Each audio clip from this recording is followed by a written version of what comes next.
Olá pessoal, tudo bem por aí? Bom, nessa semana, devido à questão da instabilidade da minha internet aqui em casa, essa aula está sendo gravada, tá? Mas excepcionalmente essa semana, beleza? Para evitarmos aí problemas na transmissão da aula, como foi na última semana, ao qual eu nem consegui dar toda a aula, a internet estava muito instável naquele dia, eu estou gravando essa aula e disponibilizando para vocês esse conteúdo que é muito importante e ele precisa ser visto do começo ao fim na íntegra, sem cortes, tá bom? De qualquer maneira, eu vou começar essa aula do zero, novamente. Quem acompanhou, ok, os primeiros minutos. Quem não acompanhou e perdeu, vai poder assistir toda a aula inteira, tá bom? Aí a chamada dessa semana vai ser feita através do grupo do WhatsApp. Passarei uma lista e lá vocês irão marcar a presença de vocês, tá bom?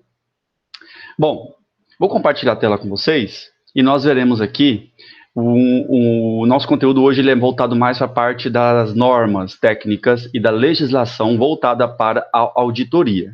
Nós vamos ver aí os principais pontos que envolvem de onde surgem essas normas, o que são essas normas, o que tratam essas normas, e aí espero que vocês consigam compreender um pouco, né, que a gente entra já na parte mais prática e técnica da coisa, né, que é entender como que funciona a legislação para a auditoria. Vou compartilhar a tela com vocês. Vai aparecer para vocês a nossa aula. Já me desculpo pelo sábado. No último sábado eu tive um imprevisto e não consegui realizar a live, que seria das 2 horas da tarde. Mas, né, estamos aqui. Bom, vamos lá então. Hoje, a nossa aula, a gente vai trabalhar sobre os princípios e normas de auditoria e as suas fontes. Eu vou explicar certinho o que são as fontes e aí nós vamos ver detalhes, né, sobre elas.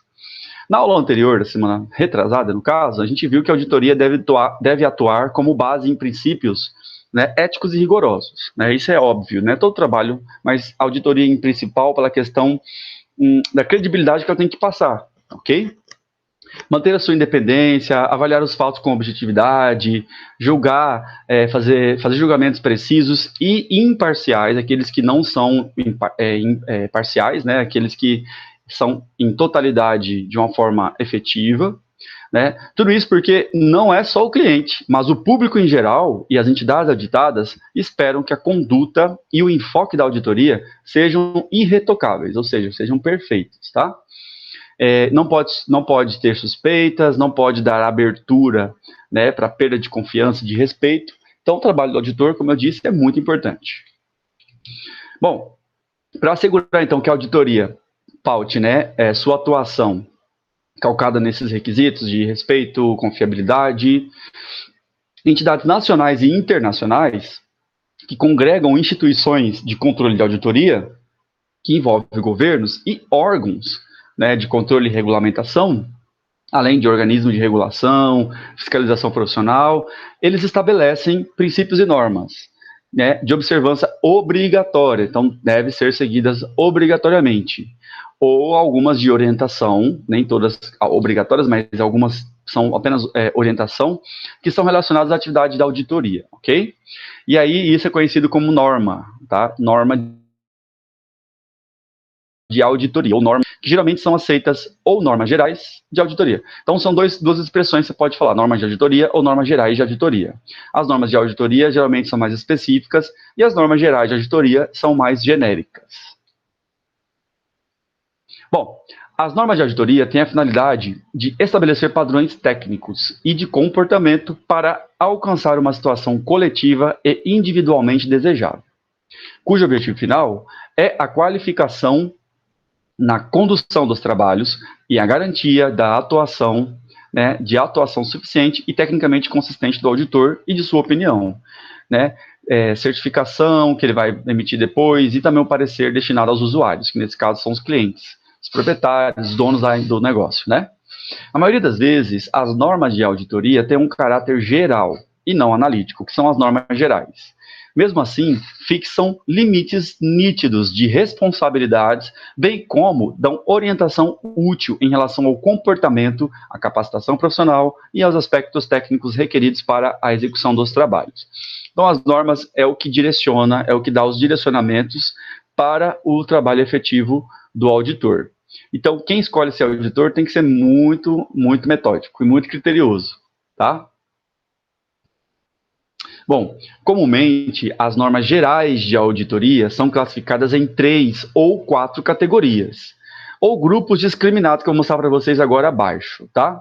Esses grupos dessas normas gerais são grupos básicos. Olha só.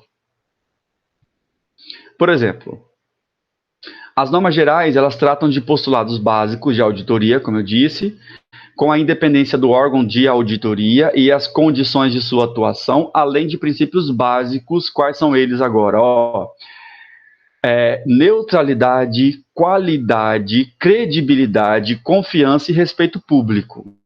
Então, essas são princípios básicos, tá, que as normas gerais ditam: qualidade, credibilidade, confiança e respeito ao público e neutralidade, tá? O enfoque dessas normas, portanto, é geralmente dirigido à entidade, ao processo ou à atividade da auditoria como um todo, sem distinguir qual é o tipo de auditoria, qual é o tipo de instituição, se é privada ou pública. Então, são normas gerais, né? Em resumo, é o mínimo que um profissional tem que ter, né? Ser neutro, ter qualidade no seu trabalho, ser de confiança, ter respeito público, que é muito importante, né? Normas relativas à pessoa do auditor. As normas que são direcionadas à pessoa auditor, a pessoa, no caso, é o ser que vai ser o auditor, pode ser um homem ou mulher, né? Essas normas têm normas para eles, para esse profissional de auditoria, e elas tratam de questões relacionadas à independência profissional, à ética e integridade, objetividade, imparcialidade e ao sigilo profissional. Uma coisa muito importante na auditoria é o sigilo profissional. O auditor, ele tem acesso a documentos de uma empresa, de uma instituição, de um órgão, que são extremamente sigilosos, os dados que tem ali. Mesmo que ele encontre ali, né, fatos relevantes que ele acha que é importante corrigir, importante rever, né? É extremamente importante que ele também guarde isso para ele e não passe para outros, né?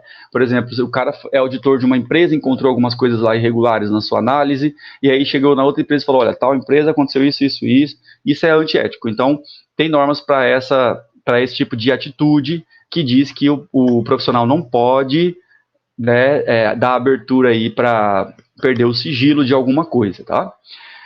Também as questões relacionadas a normas da pessoa auditor envolve a questão da competência, desenvolvimento profissional e outros aspectos do auditor, pessoa auditor, não do trabalho dele, tá? Da pessoa. O enfoque dessas normas, né, relativas à pessoa do auditor, por consequente, é dirigido à atitude e aos aspectos comportamentais do auditor. Nada tem a ver com a parte técnica dele executada lá, a atividade do auditor, né, a atividade da auditoria, e sim as atitudes do auditor, ok? Outro grupo importante das normas gerais são as normas relativas à execução dos trabalhos. Aí tem as normas para pessoal do auditor, tem as normas agora para a execução dos trabalhos. Aí entra a questão da atividade da auditoria. Essas normas que são relacionadas à execução dos trabalhos, elas tratam de questões relacionadas ao planejamento, à avaliação de riscos e controles internos, à supervisão dos trabalhos, à aplicação de procedimentos e à obtenção de evidências, à documentação e sua guarda, à utilização de trabalho de especialistas e à auditoria interna, dentre outras questões. Então, são questões mais relacionadas ao planejamento e à execução da auditoria, né? Às vezes, essas normas, elas são referidas como normas de trabalho de campo, tá? E o enfoque dessas normas está na atividade de execução do processo de auditoria.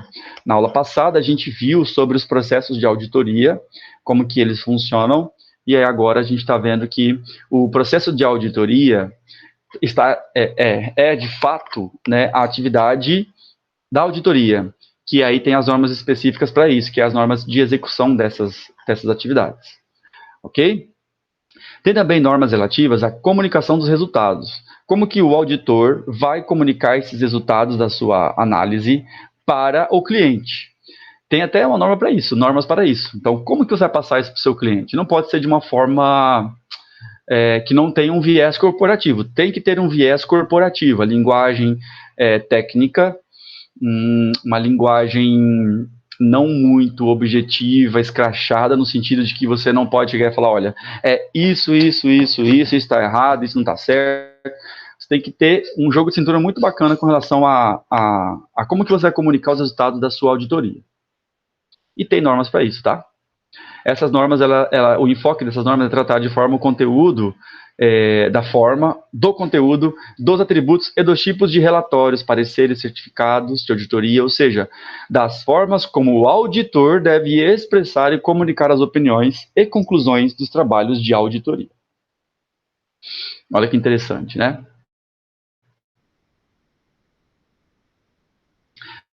Bom, auditoria, tá? Eu organizei essa aula de hoje da seguinte maneira. O primeiro tópico são as fontes das normas de auditoria, ao qual nós vamos falar das fontes internacionais, né, e das normas da Intosai. Intosai é uma instituição aí internacional voltada para a atividade de auditoria. Vou explicar para vocês, e é muito importante que vocês saibam que ela existe, como que ela funciona. Também depois falar sobre as fontes nacionais de normas de auditoria, que aí tem as fontes de normas de auditoria privada e da governamental, que é o que a gente vem comentando já nas últimas aulas, que tem a parte da auditoria que é privada, para instituições privadas e também para governamental. A governamental é a mais importante pela questão de que a privada se baseia na governamental, né?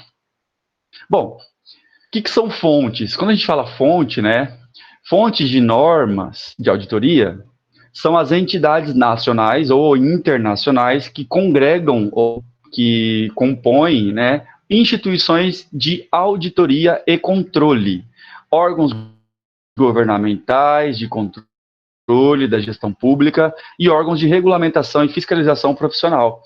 Então, essas fontes de normas são instituições que compõem outros órgãos de qualquer país, né, que faça parte, e que dali surgem as normas que são referências para o mundo todo, na prática de auditoria. Vamos ver um pouquinho das fontes internacionais agora, das normas de auditoria. São organismos internacionais de referência em normas de auditoria. Vou falar para vocês um pouquinho de cada um deles. A Federação Internacional de Contadores, ou a International Federation of Accounts, que é IFAC, a sigla. Essa federação é uma fonte de norma, que as suas normas foram traduzidas e publicadas pelo Conselho Federal de Contabilidade, CFC, aqui no Brasil, no final de 2009, tá? Para aplicação das normas no Brasil.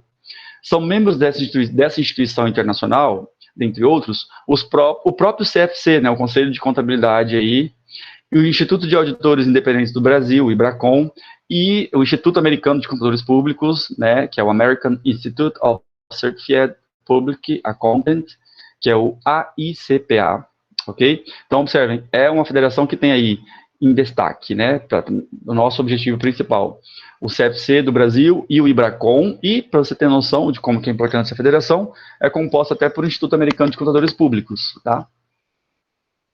Dali saem normas que a gente utiliza.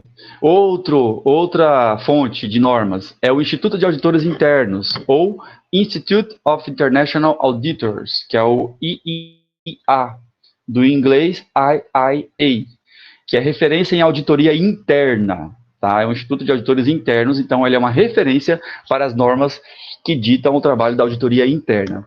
Ele é representado no país pelo Instituto dos Auditores Internos do Brasil, o Audibra, tá? Então, eles têm um representante no Brasil, que é o Instituto Audibra. Outra fonte aí de norma é o Securities and Exchange Commission, que é o SEC, que é um órgão regulador e fiscalizador do mercado de capitais norte-americano, equivalente aqui no Brasil à Comissão de Valores Mobiliários, a CVM. Não sei se vocês conhecem, mas depois pesquisa aí o que é a CVM, que vocês da gestão pública precisam saber o que é a Comissão de Valores Mobiliários, tá? Vou deixar para vocês como uma pesquisa aí, para vocês saberem o que é, e, enfim. Mas, uma observação importante, as empresas que têm ações negociadas nas bolsas dos Estados Unidos devem observar as normas emitidas por esse órgão. Então, quem é um grande empresário aí que tem ações, né, lá na Bolsa de Valores nos Estados Unidos, tem que seguir a Securities and Exchange Commission, tem que seguir o SEC, tá? As normas do SEC. E aí o cara que vai fazer a auditoria, quando a sua atividade relacionar a ações, né, negociadas nos Estados Unidos, ele vai ter que seguir as normas da auditoria SEC, tá? Outra fonte de norma é a Public Company Accounting Oversight Board, que é o PCAOB, que é uma entidade criada pela Sarbanes-Oxley em 2002. Sarbanes-Oxley é uma legislação, na verdade, uma lei, né, que foi criada em 2002 para fiscalizar o trabalho de auditores externos. E aí desta lei, dessa regulamentação aí, lá desde 2002, surgiu a Public Company Accounting Oversight Board, que a sigla é PCAOB. Auditores de empresas que têm ações negociadas nas bolsas dos Estados Unidos também devem observar as normas dessa instituição, tá? Além da Securities and Exchange Commission, tem que seguir também as normas da Public Company Accounting Oversight Board. Uma outra fonte aí de norma é o Government Accountability Office, que é o GAO, sigla GAO do inglês, que é um órgão de controle de auditoria dos Estados Unidos, tá? Uma importante referência normativa para o setor público brasileiro. Então, nós, no setor público brasileiro, utilizamos muito, dentro da auditoria, as normas ditadas por essa instituição, o GAO, o GAO, né? Suas normas também influenciaram as normas da Intosai, que é uma instituição que eu vou explicar mais para frente para vocês, que é congregada aí por várias instituições do mundo todo, como se fosse uma Nações Unidas, assim. Tem também a National Audit Office, que é a NAO, ou do inglês NAO, a sigla, que é um órgão de controle de auditoria do Reino Unido, tá, lá da Inglaterra, cujas referências normativas foram muito utilizadas quando da introdução da auditoria operacional do Brasil. A gente viu no comecinho dessa disciplina que até onde se tem registro, a auditoria surgiu, né, a atividade de auditoria surgiu lá da Inglaterra, né, quando surgiu lá o auditor do Tesouro da Inglaterra, né, lá em século XIV, ou antes, se não me engano, e aí a gente viu que é muito tradicional a questão da auditoria lá na Inglaterra, e de lá surge a National Audit Office, que é um órgão de controle de auditoria do Reino Unido, e que serve de referência para o Brasil, tá? E no Brasil, o que existe hoje, o que se sabe de auditoria, vem lá do órgão, desse órgão lá do Reino Unido. Tem também a Intosai, que agora eu vou falar da Intosai, que é a Organização Internacional de Entidades Fiscalizadoras Superiores, que a sigla em inglês é Intosai, a gente pode falar Intosai no português para ficar mais fácil. A Intosai é uma organização da qual o TCU, Tribunal de Contas da União, a gente viu um pouquinho na última aula, é membro, o TCU é membro da Intosai, e é a principal fonte normativa de auditoria para o setor público, não só no Brasil, mas no mundo todo, em grande parte do mundo, tá? No Brasil, as suas normas são seguidas principalmente pelos órgãos de controle externo, TCU, Tribunal de Contas da União, e os tribunais de contas dos estados e municípios. Então, os tribunais de contas dos estados e municípios do Brasil, inclusive o TCU, eles seguem a normatização principalmente da Intosai. Bom, com as adaptações necessárias, a experiência das fontes internacionais mencionadas anteriormente ali é utilizada como referência na produção de normas nacionais, como a gente viu.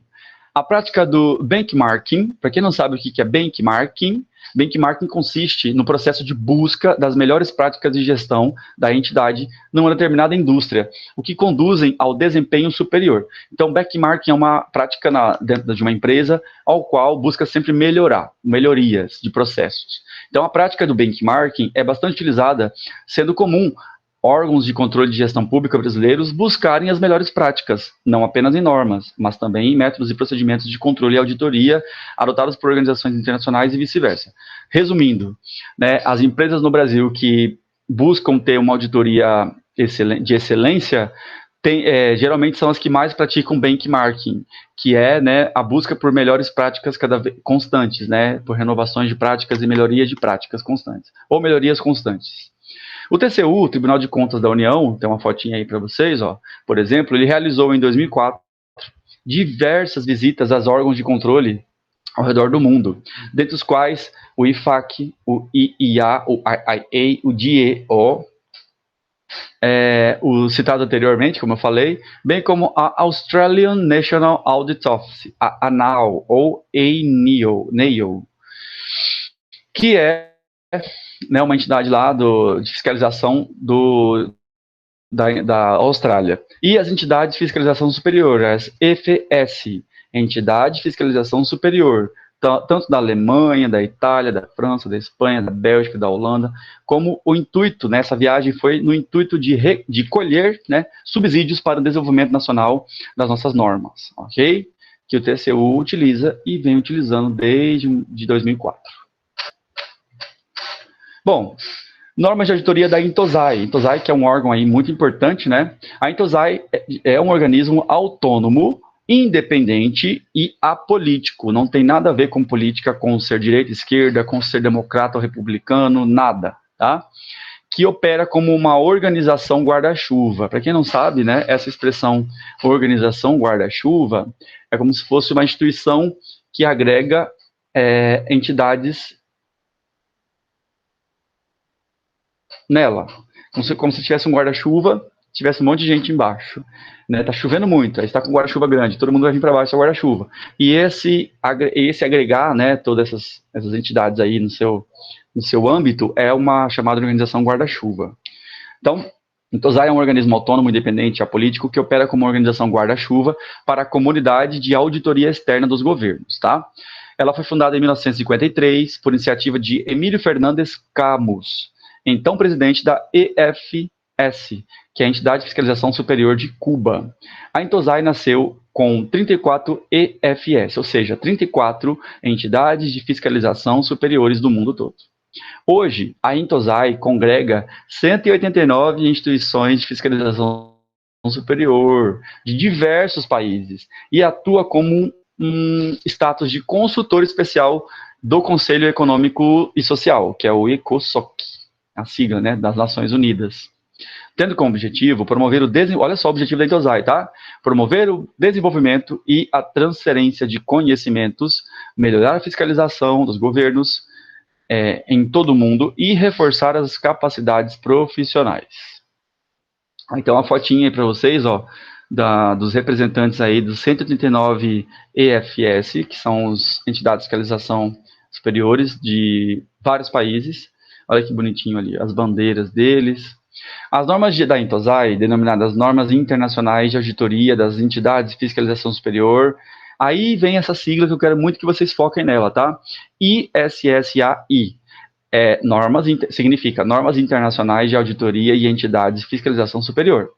As normas da Intosai são representadas por essa sigla, ISSAI, do inglês, né? E formam uma coleção completa e atualizada de normas profissionais e de melhores práticas para auditores do setor público. Então, ele é como se fosse uma bíblia que você vai seguir, né? É as normas aí da Intosai, que a gente vai usar como ISSAI. Vai aparecer em diversos momentos aí na nossa aula, como um código na frente, né? De acordo com o ISSAI 59. Tipo um artigo lá dessa norma. Bom, ainda um pouquinho mais de informação sobre a Intosai, né?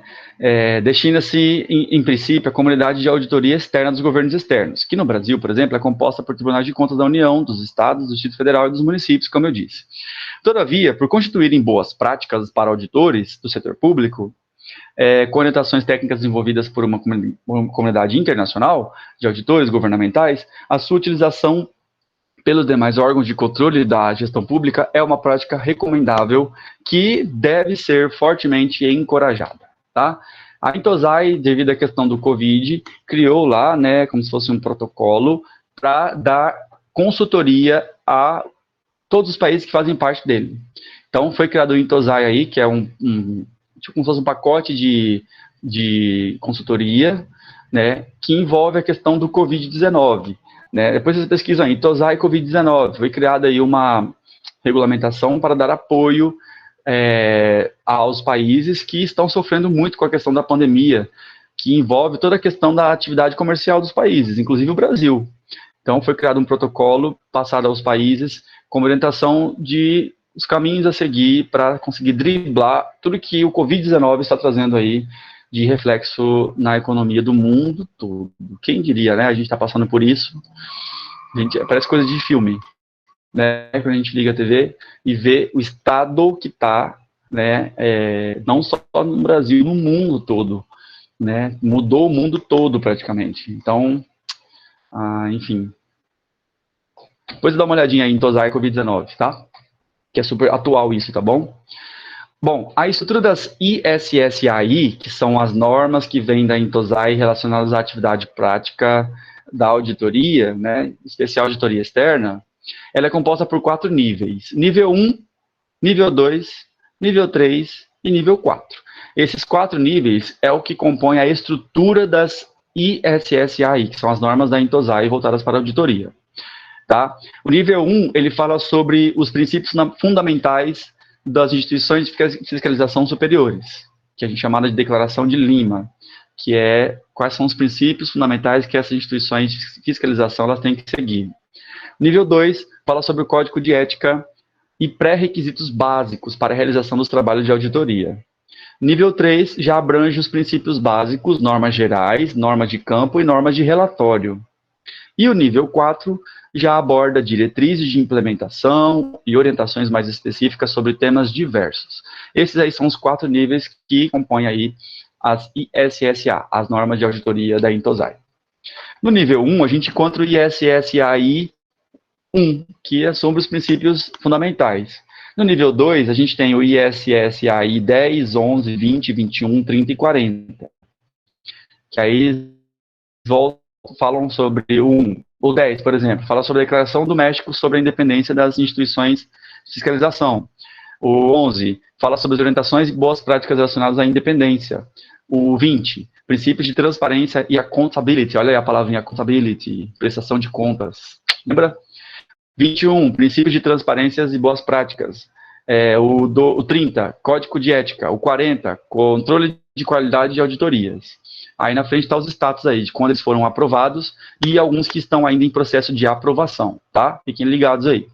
No nível 3, como a gente viu, que o nível 3 é sobre os princípios básicos, normas gerais, normas de campo e normas de relatório, tem aí ISSA I 100, 200, 300 e 400. A 100 fala sobre as normas de auditoria dos princípios básicos, a 200 fala sobre as normas gerais, a 300 fala sobre as normas de campo e a 400 sobre normas de relatório. Tá? E também quando cada uma foi aprovada, o ano que cada uma foi aprovada.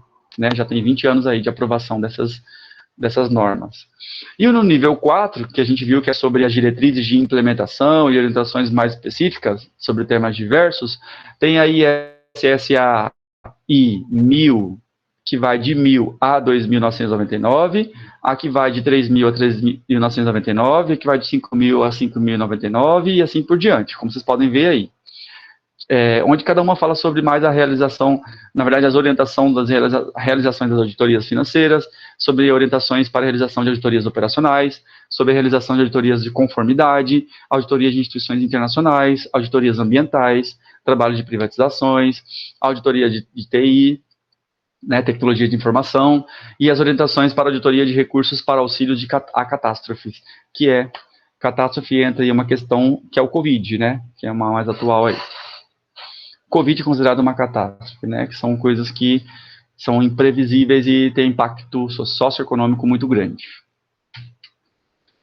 Bom, já as fontes, eu falei sobre as fontes internacionais, tá? Agora, nas fontes nacionais, né, para as normas de auditoria, para melhor entendermos a aplicabilidade das normas brasileiras e as suas respectivas fontes, vamos dividir, então, gente, as entidades de auditoria conforme o campo de atuação. Isto é, auditoria privada e governamental, ok? Para, em seguida, assim, a gente poder abordar as fontes de normas que estão submetidas.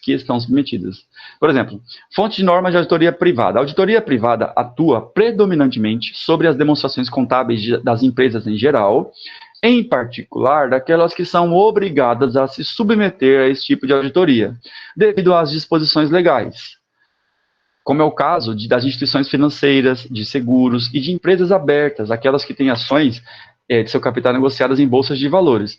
Então, as empresas que têm esse perfil, que são instituições financeiras, tipo banco, seguros, empresas de seguros, tipo a Liberty Seguros, as empresas de capital aberto que têm negociações de ações, como, por exemplo, a VEG Energia, quem mais? Tem também empresas aí, a Avon, se não me engano, tem também a questão de compra de ações. Tudo que envolve negociações de ações né, também, aí entra a parte da auditoria privada.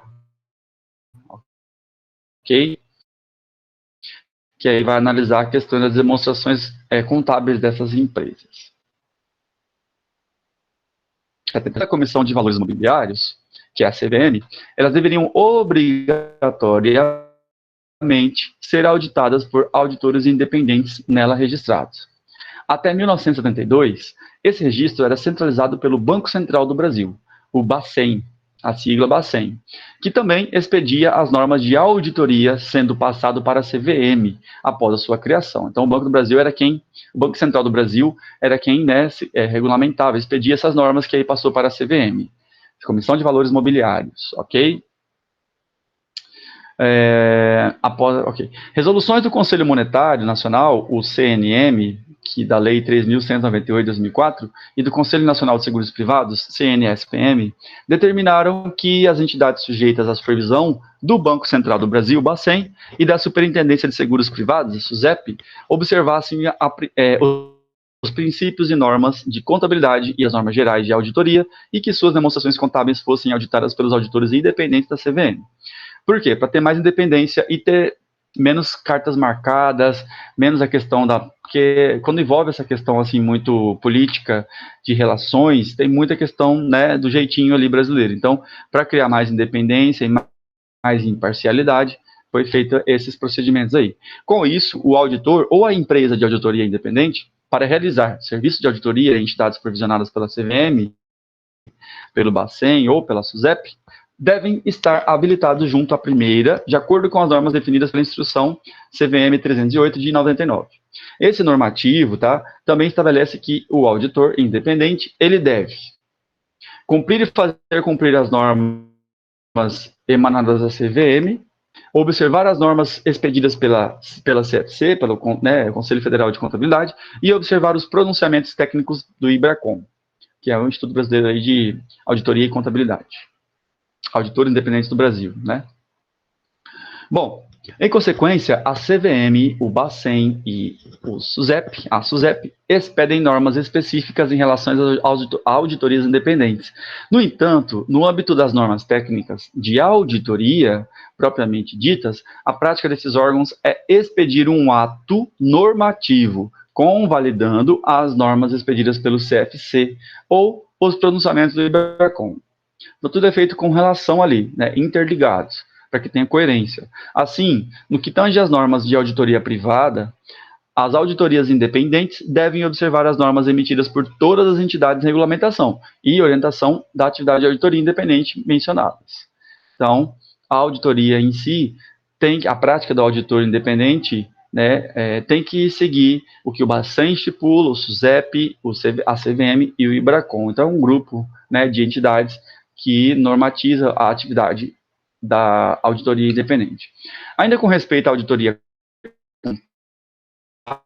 contábil, as auditorias internas seguem as normas do CFC, Conselho Federal de Contabilidade, em particular a NBC P3, que são as normas profissionais do auditor interno, e também a NBC T12, que fala sobre a auditoria interna aprovada, respectivamente pelas resoluções do CFC 781 de 95 e 986 de 2003. De modo subsidiário, tá, gente? Também são utilizadas as normas IIA da Audibra, bem mais atualizadas e tecnicamente mais robustas. Então, é um emaranhado de coisas, de informações que vocês precisam entender de como funcionam.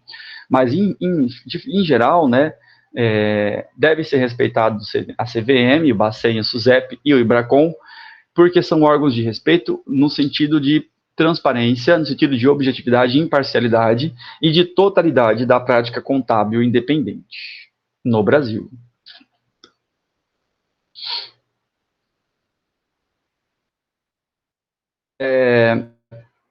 Fonte de normas de auditoria agora nacionais, né?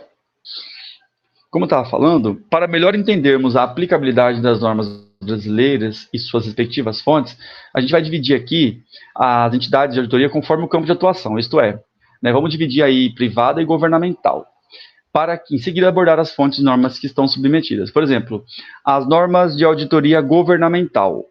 A predominância no setor público brasileiro, quando se trata de órgãos, né, de controle interno, é a utilização das normas constantes no manual do Sistema de Controle Interno do Poder Executivo Federal, que é o manual que a gente chama Manual SCI. Gravem esse nome. Manual do SCI é o Manual do Sistema de Controle Interno do Poder Executivo Federal, que ele foi expedido pela Secretaria Federal de Controle Interno e Controladoria Geral da União e das normas do IIA. Essas utilizadas pelas unidades de auditoria interna, subsidiariamente e em conjunto com as normas do Manual SCI. Então, documento oficial de referência para as normas de auditoria governamental, Manual do SCI. Já no âmbito de controle externo, tá? Isso no interno eu falei agora do externo, a principal fonte de normas é a Intosai. Então, quando a gente fala em auditoria interna, né, de controle interno, documento oficial de referência para as normas de auditoria interna é o manual do SCI. Isso na governamental, dentro do âmbito governamental. Já no âmbito do controle externo, ainda governamental, a principal fonte é a Intosai, tá? Cujas normas são adotadas pelo TCU, como eu disse lá no começo, pelo Tribunal de Contas da União, na extensão em que sejam compatíveis com o ordenamento jurídico, pátrio e replicadas pelos demais órgãos, né, do controle externo nos níveis estadual e municipal, que aí tem os tribunais de contas dos municípios e dos estados também. As sociedades de economia mista, tá, que é um tipo de sociedade, né, muito embora tenham participação do poder público, quando a gente fala sociedade de unidade de economia mista, são aquelas empresas que têm participação privada e participação pública. Né, deixa eu ver, o Banco do Brasil, né, é uma entidade, é uma sociedade de economia mista, porque tem os acionistas privados, particulares, e tem também o governo, que tem uma sua grande parte lá dentro. Então, a sociedade de economia mista, muito embora tenham participação do poder público, como eu disse, estão subordinadas às regras de mercado. Por isso, os órgãos de controle público realizam suas auditorias predominantemente com os parâmetros aplicáveis ao setor privado, prevalecendo especialmente em relação à auditoria contábil. As normas das fontes mencionadas no tópico anterior, como eu disse, além das normas específicas de controle externo e interno. Então, de forma geral, as sociedades que são de economia mista, que têm participação privada e governamental, têm que seguir, né, os parâmetros do setor privado, ok? Fontes de normas de auditoria governamental. Bom, as normas técnicas de fiscalização, né, bom, deixa eu só passar para vocês a organização. As fontes de norma de auditoria governamental seguem dois princípios, se não me engano. Norma de auditoria governamental da Controladoria Geral da União, da CGU, e do Tribunal de Contas da União. Então, prestem bastante atenção. Quais são as fontes de norma de auditoria governamental no Brasil? Temos as que são do CGU, da Controladoria Geral da União, e temos as que são do Tribunal de Contas da União, do TCU. Ok? As normas de fiscalização de auditoria do CGU estão consolidadas no Manual do Sistema de Controle Interno do Poder Executivo, que é o Manual SCI, aprovado pela Instituição Normativa de 1 de 2001.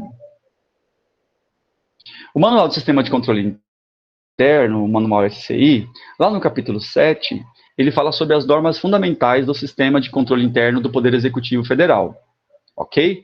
Na seção 1 ele faz as considerações preliminares, na seção 2 ele fala sobre as normas relativas aos servidores do sistema do controle interno, na seção 3 ele fala sobre as normas relativas à execução do trabalho do sistema do controle interno, e cada seção desse capítulo 7 é voltado para as normas fundamentais do sistema de controle interno do Poder Executivo Federal, na esfera federal. No tocante às unidades de auditoria interna das entidades da administração indireta do Poder Executivo, a CGU, a Controladoria Geral da União, editou uma Instrução Normativa 7/2001, que estabelece normas para a elaboração do Plano Anual das Atividades de Auditoria Interna, que a gente chama de PAINT, a sigla, né? E do Relatório Anual das Atividades de Auditoria Interna, que é o RAINT. E a Instrução Normativa 1 de 2007, que estabelece o conteúdo desses documentos. Em resumo, só estou dizendo para vocês quais são e como que é organizada as normas de auditoria da CGU, que são as normas utilizadas na auditoria governamental. Já as normas ditas, né, que surgem lá do TCU, do Tribunal de Contas da União, elas são denominadas abreviadamente por NAT, N-A-T, são as normas de auditorias técnicas, né? Elas foram aprovadas pelo TCU 280 de 8 de dezembro de 2010, ok? Bom, por ser uma EFS, que é uma entidade de fiscalização superior, com funções mais abrangentes do que apenas a realização de auditorias, as normas de auditoria do TCU não incorporam todas as normas relativas ao controle externo, que ele executa em auxílio ao Congresso Nacional, focando apenas a atividade de auditoria, mas com a aplicação subsidiária em relação às demais ações do controle realizadas pelo Tribunal, conforme o parágrafo único do artigo 1º da portaria do TCU 280 de 2010.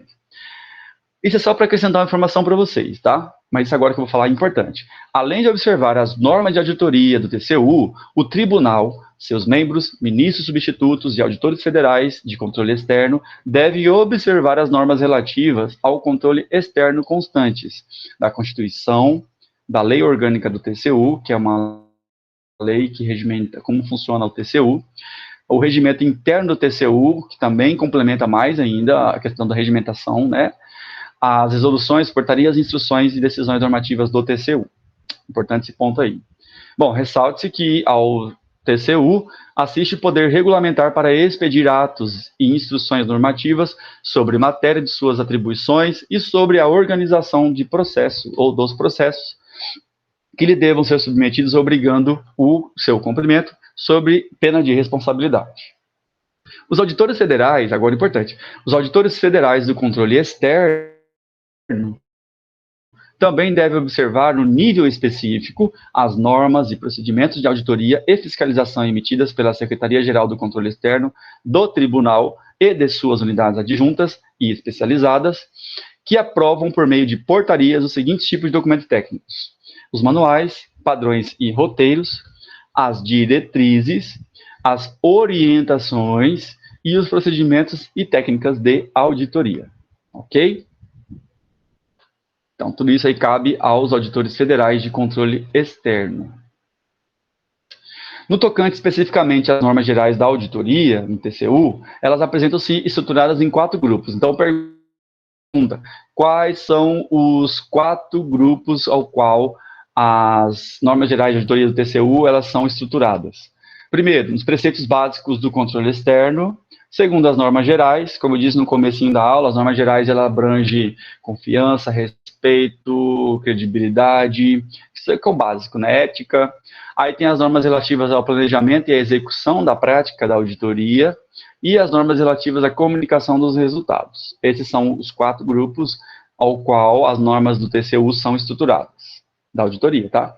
Cada um desses grupos enfocam aspectos específicos da atividade ou do processo de auditoria desenvolvidos pelo TCU. E aí cabe aí aos seus artigos, as suas seções, especificando detalhadamente cada atividade. O primeiro grupo é composto dos pressupostos fundamentais dos princípios e requisitos lógicos, que fornecem a base para as normas contidas nos demais, descrevendo o contexto e as condições de atuação do tribunal, que é o básico, né? O grupo das normas gerais aborda os princípios de regras, fundamentais, como eu disse, tá? E também a pessoa do auditor. E os outros 2 grupos, que é as normas relativas ao planejamento e as de comunicação de resultados, estabelecem critérios gerais de procedimentos básicos a serem observados no processo da auditoria. Aqui no final, eu deixo como leitura complementar para vocês um pouco falando sobre a independência do TCU, que é uma informação importante, que é um tópico importante a ser, né, estudado. O outro tópico é sobre a autonomia administrativa do TCU. Deixo para vocês como leitura complementar, que ele cita leis, artigos, inclusive algumas atividades que eu passar para vocês tem sobre isso aí, então vai muito da leitura de vocês. Depois eu mando esse material para vocês completo, tá? Com o começo que eu expliquei e esse no final, que é uma leitura complementar para você ler e entender algumas coisas. Outra seção importante é esse quadrinho aí que fala sobre a autonomia financeira do TCU, como que funciona a autonomia financeira deles.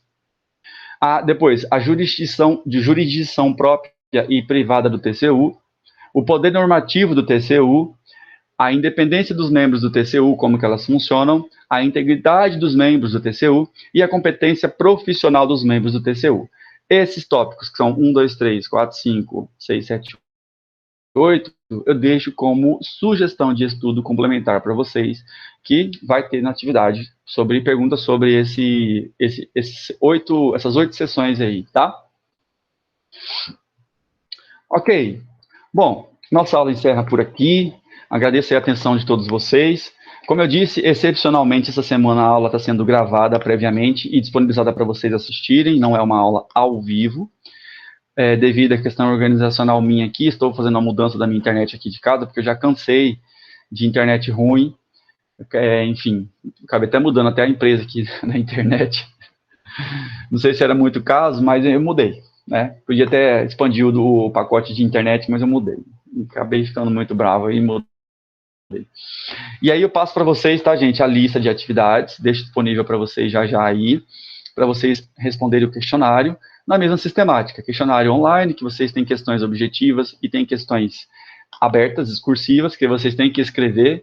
Vai ter perguntas sobre esses 8 últimos tópicos ali, que são informações complementares para vocês, que é de leitura obrigatória, porque vocês precisam ler e entender um pouquinho mais sobre isso. E aí, a gente se vê na próxima aula ao vivo, tá? Aí na nossa live, aí, se a internet possibilitar, lógico. Gente, obrigado aí a atenção de todos vocês, um abraço para vocês e até mais. Qualquer dúvida, podem me chamar no WhatsApp privado ou pelo grupo do WhatsApp. Valeu!